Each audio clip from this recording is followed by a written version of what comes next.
share ako ng pabinyan. Paano? Hello mga idol, ngayon nga pala ay naimbitahan akong maging ninong kaya naman mag-outfit check tayo ngayon. Nagmumukha rin pala akong tao pag nakabihis ng maayos.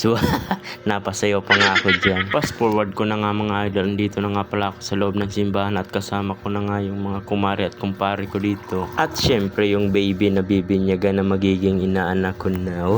At habang hindi pa nga nagsisimula ang misa kaya naman nakapag-video na muna kami dito dahil nga alas 11 pa simula ng misa. Buti na lang talaga may nakuha akong taga-video dito sa amin.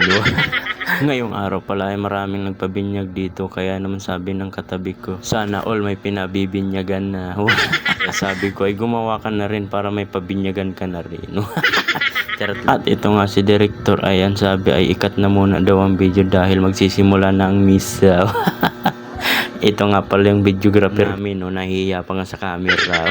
Bali nga sa mga oras na ito ay tapos na nga ang binyag kaya naman nagsitayuan na nga kami at gusto nga namin magpa-picture doon sa unahan. Kaya lang ang daming tao talaga doon sa unahan kaya naman dito na nga lang kami magpipicture sa may upuan. At kung hihintayin pa nga namin doon sa unahan ay baka abutin kaming hapon dito.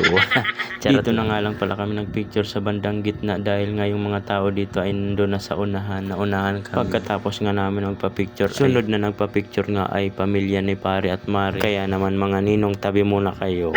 Sunod na nga ako nagpa-picture dito. Baka share ako ng pabinyan. Paano? Baka na nag-share no? Ay!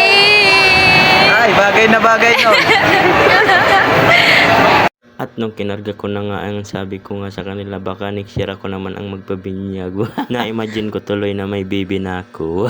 At pagkatapos ko nga magpa-picture dyan ay pinasa ko na nga dito sa isang ninong. Ayaw ko pa nga sanang bitawan. Charot lang. At ang sabi nga nito isa kong kumpare ay parang gusto niya na nga daw sundan yung anak niya.